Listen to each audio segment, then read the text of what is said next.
Hello everyone! You've stumbled upon my booktube channel. Welcome! My name is Baron, and this is my booktube channel, The Book Baron. Welcome in. I decided today that I'm going to do my June wrap-up. It's just a touch before the actual end of June. It is summer despite this very vampy look, I swear. I don't understand my style choices sometimes, but here we are, looking good, looking fabulous. I read about 15 books this month. I had a 5-star, I had a couple DNFs, I had some just okay ones. So in no particular order, I'm just gonna go ahead and jump into what we got for the month. So I already posted my reading vlog for this, so I'm just gonna knock this out. In case you didn't see it, I'll try and link it in the cards, if I remember. And I read the Mind F series by St. Abbey. So this is comprised of The Risk, Sidetrack, Scarlet Angel, All the Lies, and Paint It All Red. So 5 books for the price of 1. I'm just gonna rate the series overall because the books are like, they're not really books, they're novellas. They're like 100 pages each. I think the last one's maybe a little bit longer. So like, it's basically 1 book. But we have Lana and Logan. Lana is a serial killer who's killing people, getting some revenge. And Logan is the FBI agent that's going after her. And he is trying to investigate and figure out what the heck's going on. Who's doing all this murdering?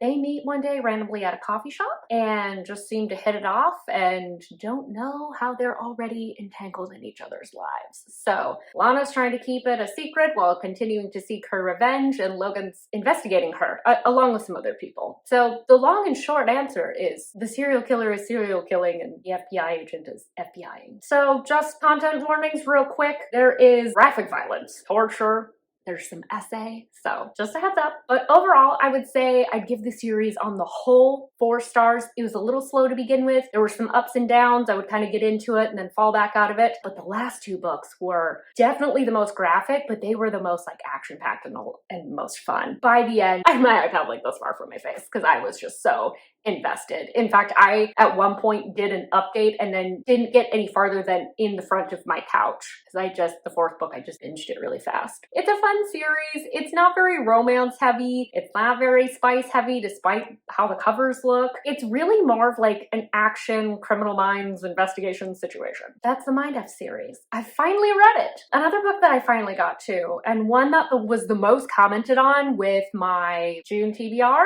Haunting Adeline. This is by H.G. Carlton. It's the first book in the cat and mouse duet. With the main tropes here, enemies to lovers, and stalking. Stalker to lovers? Sure. All right, the plot. So Adeline is an author. She's inherited her grandparents' property recently, and she's renovating the place, but someone keeps getting in and leaving her roses and drinking her whiskey and all sorts of creepy things.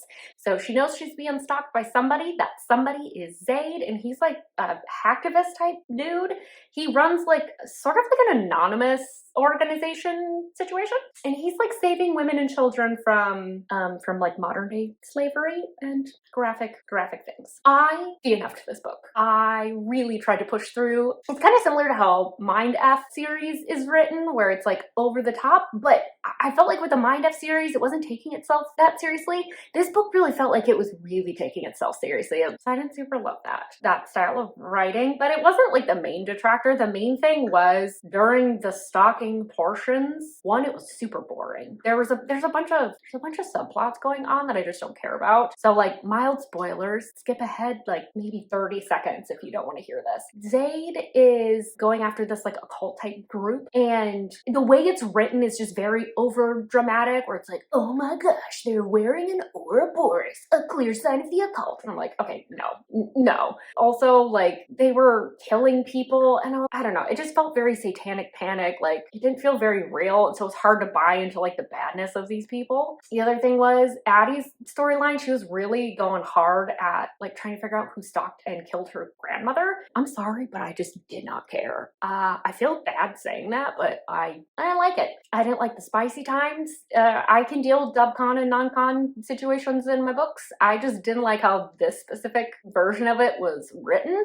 Well, if that freeze frame doesn't sum up my feelings, quick point of clarification. What I meant by I didn't like the writing of it read like essay and it made me really uncomfortable to read. It felt like the author wanted us to think it was sexy and it was just uncomfortable. So I said, no thanks at 60% and DNF'd. Moving along. The Bully by Penelope Douglas. Book 1 in the Followaway series. I have a reading vlog coming containing the Haunting Adeline book and this one as well. Main tropes here, we've got enemies to friends to enemies to lovers. Aw, look at me trying so hard. No, you didn't get it right, girl. It goes from friends to enemies to lovers. Come on. We've got Tate and Jared. Jared and Tate used to be childhood friends. They had a bit of a falling out at some point before high school, and Jared and his high school minion people are bullying and harassing Tate. And Tate decides to girl boss up and put her big girl panties on and start fighting back. It's written in high school. I think if you've read some of Penelope Douglas's books before, you kind of know what to expect. It's similar to Punk 57, but toned down some of the angst a little bit. It's very wish fulfillment feeling. The parents aren't present. There's car racing. So there's lots of fun pieces to it that are over the top for an actual high school romance. But I had a good time with it. I rated it 4 stars. I thought it was a solid book. I don't think it's anything particularly special, but I enjoyed myself while I was reading it. So for that, I'll give it 4 stars. Next up, I have another DNF for you. Love Me Today by A.L. Jackson. I was just trying out A.L. Jackson for the first time, and I'm going to preface this whole thing by saying I would read from them again. I like their writing style. I thought they had good metaphors, but I think that something about this book in particular didn't work for me. I want to preface that straight out the gate. So tropes here, we've got enemies to lovers, grumpy sunshine, small town, single parent. Plot of this, we've got our girl Paisley. She's just moved back home recently and she has gotten a job as a horseback riding instructor. In her haste to get to her new job, she backs into her new boss, Caleb. Caleb is okay, flop. He's not really on board with her behavior. He's very in control. He's a dark guy. Basically, her giving horseback riding instructions? Good Lord. Horseback riding lessons to the young girl and falling in love with Caleb. Why did I DNF? I DNF'd really far in. I got even further than Haunting Adeline. I got in almost 75%. I was just bored. I thought that initially it felt like Elsie Silver wrote a book and then Sophie Lark came in and just kind of reworked the main male character a bit, which I was really enjoying. I love both of those authors, but I felt like there was a sequence of events that kept happening and almost none of it had to do with the actual relationship. There was a slight lack of chemistry between the characters, only because there was so much time spent on the relationship with the daughter from both Caleb's angle and Paisley's angle. And so then a lot of the book was just them interacting with the daughter in some way, having a little touching moment and being oh, so emotional, getting teary-eyed. And I was kind of okay, but we've had this scene before. This scene keeps happening. So I was just kind of all right, I just need to be done. And so I DNF'd. Again, I would read from this author again. I think they're a good writer. I think this story was just one of those that just didn't work for me. And that's okay. Moving along. Oh, okay, this one's a good one. I'm excited. Heart of Blood and Ashes by Mila Vane. This is the first book in a Gathering of Dragons series. Dragons refers to a class of warrior, not actual dragons. So don't go in thinking there's dragons. There's not. There are big lizard dinosaur things though, I think. The main tropes, it's a fantasy novel. It's enemies to lovers. It's like sexy Game of Thrones. Someone described it as a barbarian fantasy and I really like that. I thought that was a good descriptor. Basically, the premise is in this world, all the realms at one point were warring against each other, but then because there was a big bad, I think his name was the Destroyer or something like that, he came in and was I'm gonna kill all of you. So they united and got him. Basically, now they're supposed to be united, but there's some fractures in the relationship. So Matic is the son of kind of a barbarian clan. They're a warrior clan of people. They're known for their fighting skills. And he finds out at the beginning of the book that his parents are dead and doesn't really know what the circumstances are. So he goes to a council of people that tell him that basically it was justified killings of both of his parents. And he's this is very suspicious and I don't buy this for a second. This just doesn't seem right and I want to get revenge because I think that this was done intentionally and that my parents were lured there. So he was you know what? I'm going to go after the gal that lured them to their death, who happens to be the daughter of the king that killed his parent or ordered their execution. Yvonne, the daughter of this king, is not exactly what he expected. She's quite weak physically, but she is quick-witted, she's whip smart, and she has her own reasons for wanting to get revenge against her father. So she actually tells him, you know what? Let's team up. Why don't we get married and we can both get our revenge against my father? Delightful. It's them getting to know each other on the road as they travel to like the place where they're going to get married, basically. There's other things going on too, but that's kind of the main premise. I loved this book so much. It was a 5-star read for me. I haven't had a 5-star fantasy in such a long time. I was so excited. This was just really unique. Like I said, it's very like sexy Game of Thrones. There's pretty brutal political landscape that we're dealing with. The thing that I loved is the focus was primarily on the relationship, and it's them like getting to know each other and having all these cultural differences and also trying to present a united front and a strong front in front of their subjects. And so they're like having to pay attention to all the little nuances and like learn the other person's like little tells so that they can kind of read between the lines and better understand each other, because realistically what they want is very aligned. When they're fighting, a lot of it's just like little misunderstandings that happen because they're still getting to know each other. I absolutely love this book. I loved this romance. It was like that perfect balance of plot and romance. Just a heads up with like content. There's graphic violence, there's essay, death of loved ones, kind of obviously, and I think there might be animal death in this one, so just like heads up. So I continued on to the second book, and this one is in the same world, different characters. There's some character overlap, but not a ton. Our main characters for this are Lizen and Eric's. So main tropes here are like childhood friends to lovers, and then that turns into enemies to lovers. So it's like second chance as well, something like that. Lizen is like a warrior for a different kingdom than the other two from the previous book we're from, and she is the only survivor from a battle. And so they're like, I think you were a coward and ran away. And she's like, no, that's not what happened, but she gets exiled. And the way they exile people in this like realm or this area is they like strike your name from the book. No one can talk about you, like you never existed ever. So if someone was like, oh, remember that hilarious joke Lizen told us? Wasn't that great? They'd be like, who's Lizen? I've never heard of a joke. What's a joke? I've never laughed before. It's very odd. But anyway, Lizen is now a mercenary, and she like freelancing, and girlfriend's a massive alcoholic. So it's like content warning for that. But she ends up running into Eric's again, who was her childhood friend, who end up like not really siding with her when the exile situation cropped up. He didn't really stand up for her. He is the illegitimate son of the king. So he didn't have pull before, but because a lot of people have passed, he's kind of the only person next in line to the throne. So he's been this kind of like feral child, and they're just like, here, get up there. You get to be a political person now. And he's like, I don't like this at all. But anyway, they run into each other on the road like a couple years down the line. Because of some circumstances that arise, Lizen is responsible for Eric's protection.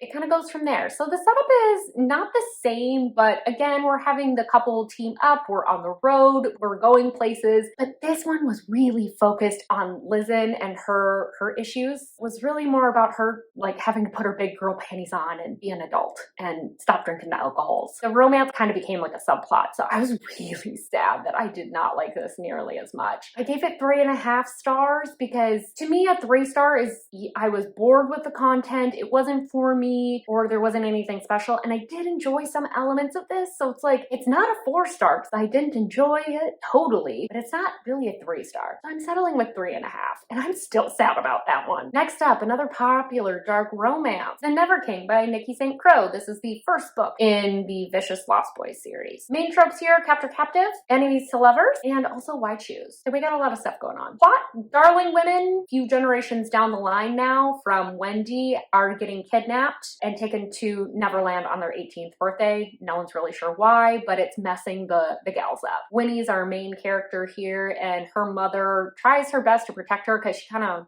lost her marbles because she's got some pretty severe PTSD, it seems like, from her adventures in Neverland. That seems like a dark thing to say. But Pan ends up getting her anyway, so she goes to Neverland, and this is kind of like her adventures in figuring out what's going on, why the women keep getting kidnapped, all of that situation. Content warnings for violence and kidnapping. I think maybe, obviously. I thought this was fine. I really enjoyed Winnie's character. She had a very nuanced way of thinking about things, even with her mother, who was like, I would argue was abusive when she was younger. in her attempts to protect her. Like, it came from a good place, but like it wasn't good. And she was constantly trying to think about, how do I manipulate these people? How do I get them on my side? And so I enjoyed her like approach to the problems and the self-reflection that she really engaged in. The world was really lacking for me. The beginning portion of this, even though this is like a novella length, was pretty boring. The same things kept happening. Winnie was in her room. She'd try and get some information. The Lost Boys would be nice to her, but then be like, oh, it's so dark.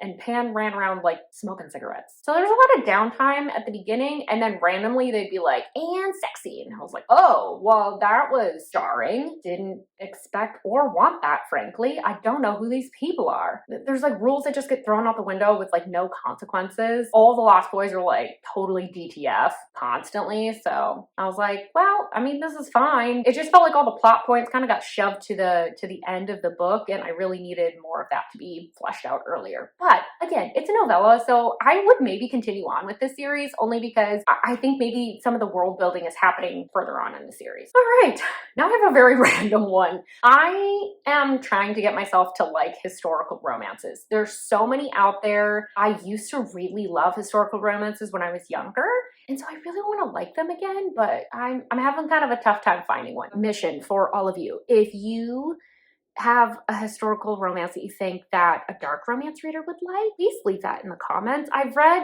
Sea of Ruin, which is like historical fiction and dark. If you have anything else, like, please let me know, because I want to like historicals again, and this didn't work out for me. So this is The Rogue of Fifth Avenue by Joanna Shupe. I read another Joanna Shupe book and really loved it.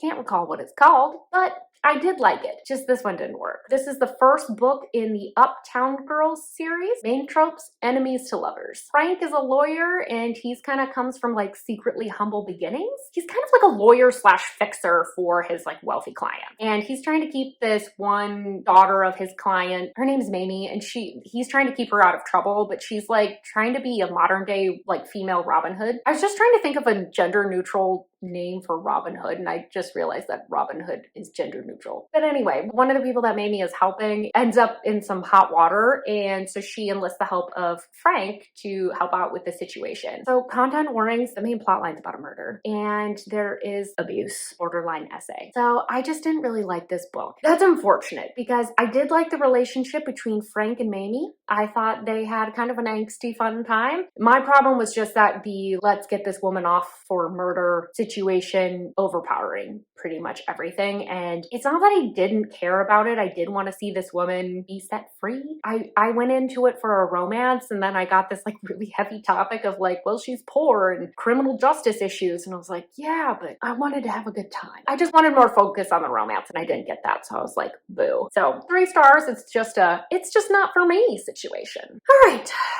In the same vein, Dirty Letters by V. Keelan and Penelope Ward. Main tropes here: childhood friends to lovers, we've got a pen pal situation, and then rock star romance. So we've got Luca and Griffin, who were childhood pen pals. Something bad happened to Luca, and so she, in her trauma and grief, stopped writing Griffin. Griffin one day, years and years down the line, sends her a letter and was like, look, that was really rude of you to not continue to talk to me. How dare you? And she's like, you know what? That's fair. And so they start writing to each other, and the letters, as the title suggests, quickly become very dirty. This was a perfectly serviceable romance. It didn't have anything that really sucked me in. Content warning for some like mental health issues. There's a lot of panic attacks talked about. I think our main gal has like agoraphobia, if I remember correctly. But anyway, so she's working through some issues, and Griffin's like rock star status like doesn't help with those hurdles in her life.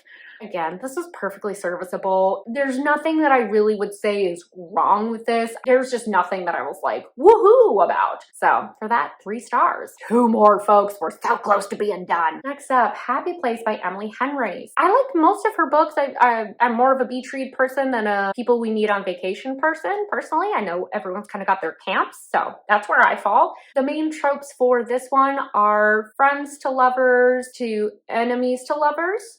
So it's a second chance, and sort of like fake dating, fake engagement. I'll explain. So the plot here is Wynn and Harriet were engaged.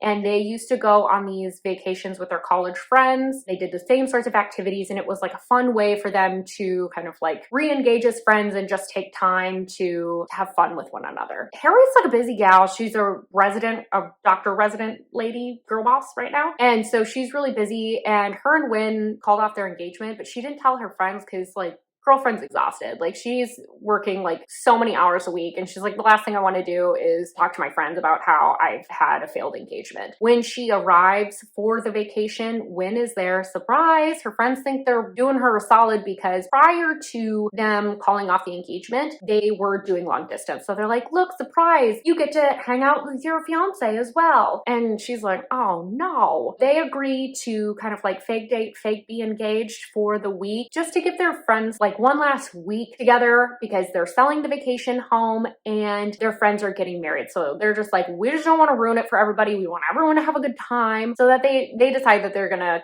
just not tell anyone that they have broken up until after this vacation. This one was difficult. The first half of this book, I would say, felt like a 5-star. It felt like all the Emily Henry books thrown into a blender and kind of like poured out into this one. It's her signature banter. The friend group was really fun and goofy, and she has such a good way of describing emotion. Is really unique to her writing. So I do encourage you to pick up one of her books, whichever tropes work best for you. This one was just one that like didn't work out as well for me, which stinks because I was, like I said, I was enjoying myself for like the first half of this book easily.